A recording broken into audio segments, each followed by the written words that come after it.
So recently there has been an interview with the game director for Dead by Daylight, and there was a lot of juicy information in it. And in today's video, we're going to be talking about it.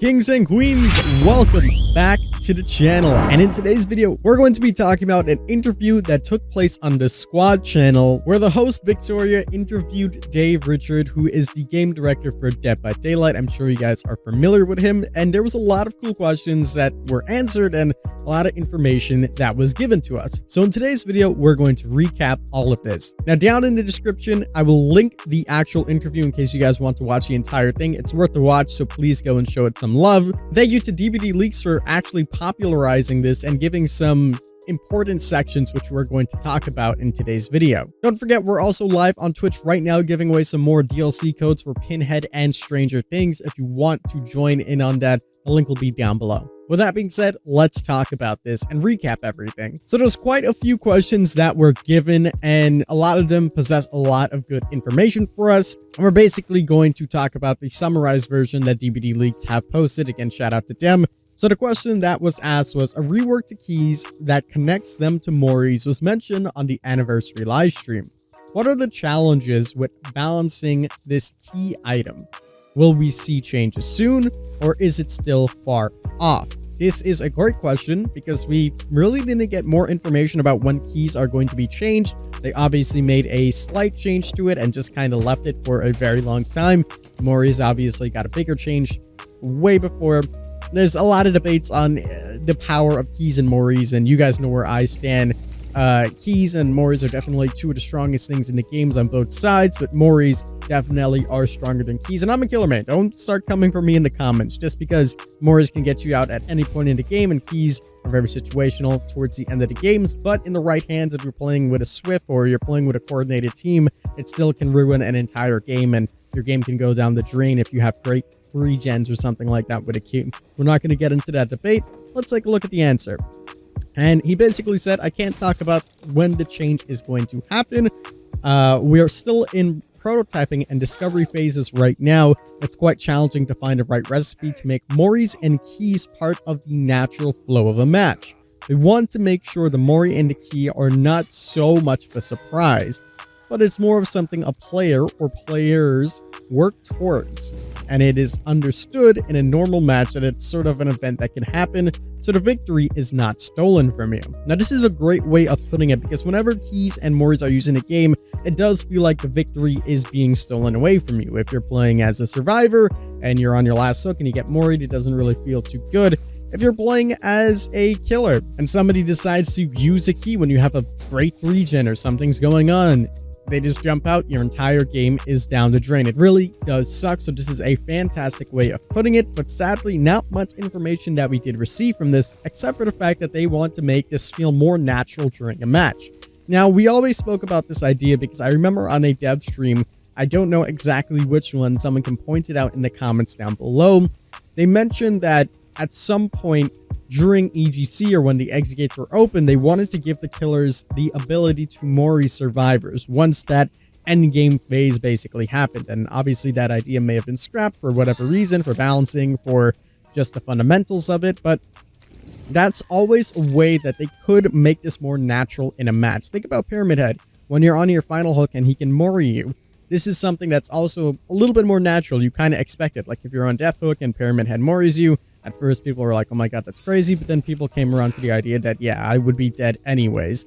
So something similar to that can be, worked in with Mori's, whether you're on your last hook or if the exit gates are powered or anything along the lines of that. And it would actually flow pretty well. As for Mori's, though, I think they're currently in a pretty alright spot. I haven't really seen them being used too often anymore, and the amount of prerequisites that you need to do for it is honestly fine.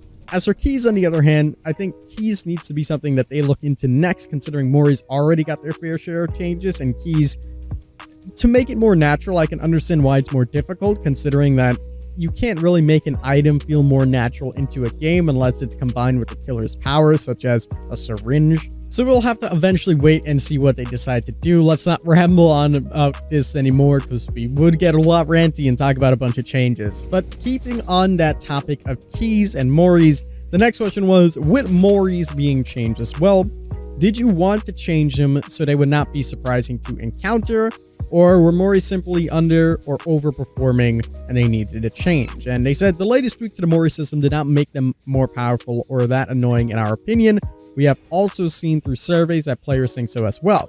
They are not as toxic as they were a year ago or 2 years ago, so balance is not our only goal with this system. We want to make sure Moris are part of the normal gameplay loop in a match, that you can expect them, and when they happen, they're really fun. Another goal is to potentially see them more often and in cooler ways. Moris are really fun when they happen, so we want to make sure they are highlighted not only through the use of an offering. We are also going to add counterplay for survivors so they're able to do something to prevent the Mori kill. It will be similar to how Michael Myers speeds. If you see the killer stalking, you know the Mori will happen. Now that is a really interesting point. So they're trying to work Moris into the core aspect of the gameplay, as we mentioned in the last question as well. But you're also going to be able to counter the Moris. Now, the initial opinion of everybody was, this is outrageous. You know, how can you guys focus on nerfing Moris again when keys have not been touched? And putting that point aside just for the moment being, having the Moris being reworked into the game and the core aspect of the game sets up the potential for a lot. We can see more Moris coming into the game. We can even see it in a Rift coming on in, where you can have a standard Mori for all of your killers. It could just be something that naturally occurs and it just flows, and you'll see it way more often. It'll be much more convenient and nice. Maybe if you're on Death Hook and you can do something like this, or whatever the case may be, similar to Pyramid Head, it would be quite nice, or whatever they have planned up their sleeves. Also, the prevention of Moris is also a really interesting concept. Notably, when Myers is in his tear and he can actually kill you and Mori you, you can jump into a locker, or you can, vault slowly over things, so it forces him to lunge. But that's more of a little bit of a technicality. If they're actually making some counterplay to this, it would be really interesting to see what they do. Now, bringing back the elephant in the room with keys, I really hope that by the time something like this does happen, or whenever they do push this out, the key change will also be with this, because it just won't be fair to constantly do this to one side. As of now, I'm sure we all can agree that Moris are in a much better place than they were, say, 2 years ago or 3 years ago, when you could literally Mori someone without even hooking them, or when you can Mori them after the first hook. So it's in a much better place now than it ever has been. So making another change to it before looking at the other side, in my opinion, could be a little bit ridiculous, but we'll see what it all entails, because it's difficult to come up with these things. Let's talk about some other things that they did mention in this interview. They spoke about how it's becoming extremely and exponentially more difficult to actually level up your characters and get all of the perks in the game. This has been something we spoke about for such a long time, how difficult it is in order to rank up your survivors and your killers. And they actually mentioned that the team is looking into lowering this grind and giving players access to the perks they want much faster and in a more permanent way. Now, this is really interesting. This leads to a lot of speculation as well. We obviously spoke so much about this because they mentioned this before about removing the perk tiers. But this also sets up for a different concept with prestiging, because we know that they mentioned that prestige rewards were going to be coming, and we never really seen anything about this.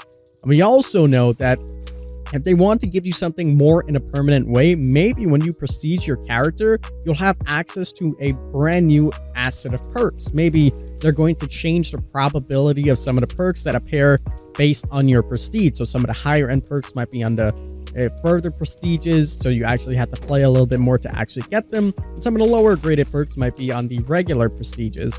So we'll have to see what ends up happening, but it's really awesome that they are looking into the grind, because it has been exponentially harder to rank up and to get all the perks in the game. People struggle with this constantly, including myself, so it would be quite nice to have a permanent solution to this. The final bit of information that we did receive is talking about the Scourged hooks. If you guys don't know, Pinhead received a perk that was the Scourged hook, Gift of Pain, which basically makes it so that if a survivor goes on that hook, they'll basically get the Hemorrhage status effect, and I believe there's one more status effect, Mangled, if I'm not mistaken. And they basically said that this is a cool feature that they want to basically use more in the future.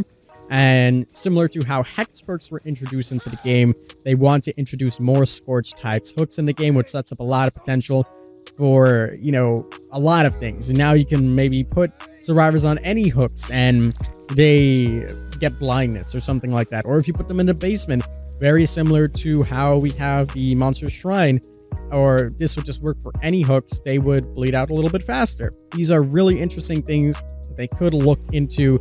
I would absolutely love a perk like that. Just a perk that makes people bleed out faster, or makes it harder for you to go into the struggle state, or maybe the entire time you're on the hook, you're in the struggle state. The skill checks are smaller, whatever the case may be. It sets up a ton of potential for them to do something like that, and it's really, really interesting.